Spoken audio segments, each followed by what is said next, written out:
All right, First Samuel 9. Again, let's entitle this one Uncertainty. And again, subtitle it If. But let's add to that subtitle If We Only Had, understanding that in addition to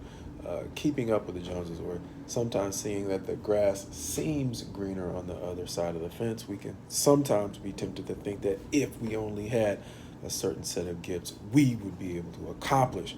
great things, or the kinds of things that people who have those gifts are able to accomplish, failing to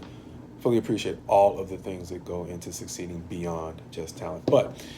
to look at that, we are introduced in this chapter to Saul, who is about to become the first king of Israel. But we are not just introduced to Saul, we're introduced to Saul and his servant, who are out looking for a number of lost donkeys that his father has sent him out to find. We are going to see Saul's father described as a rich man. We are going to see Saul described as a tall man, quite possibly taller than anyone else in Israel, but he's also going to be described as more handsome than anyone else in Israel, which means that by the time we see him introduced as king in the next chapter, he's going to seem to fit the bill, which might have something to do with why God chose him in the first place. But before we can get him anointed as king, he has to come into the presence of Samuel, the one who God has designated to anoint him as king. And to get there, he is going to really depend upon his servant's insight and preparation, understanding that they are going to have searched for the donkeys for so long that Saul is going to want to go back so his father doesn't start to worry. But before they do, the servant is going to suggest that, wait a minute, let's seek to find the help of a seer that he knows lives nearby.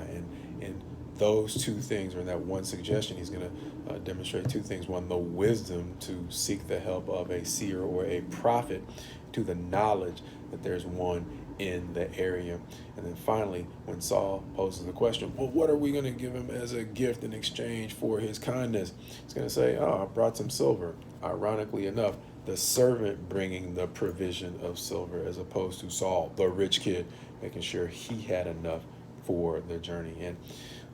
for fear of sounding like I am being too hard on Saul, the inattention to detail that we are seeing here is actually going to carry over into his time as king, when over and over, as God gives him instructions as to how he is to accomplish a certain task, he is typically going to leave something undone that God didn't want left undone. And so we may be seeing the seeds of that here in 1 Samuel chapter 9. And it is likewise giving us another example of a theme that we have looked at through these last 7 chapters, and that is the difference between having an encounter with God and having an experience with God that leads to your actual transformation. See, because Saul as king is soon going to be given the gift of the Holy Spirit, and that is going to empower him to help deliver Israel out of the hand of the Philistines once again, since they've fallen back into Philistine oppression.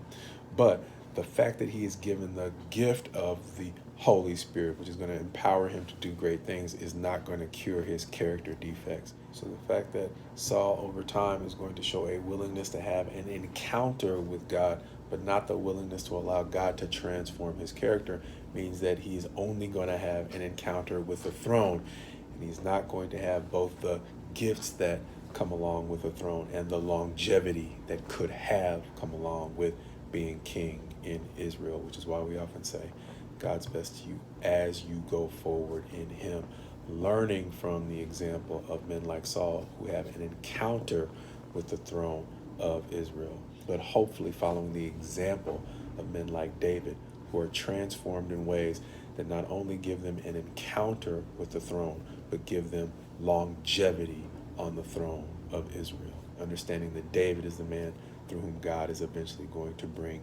Jesus. Understanding that when Paul counsels us to allow God to transform our character, a transformed character is the difference between having a temporary encounter with the opportunities and the gifts and the talents that God gives us, and having God add to those opportunities, those talents, and those gifts the kind of longevity that leaves a legacy that goes far beyond anything we could accomplish in a single lifetime.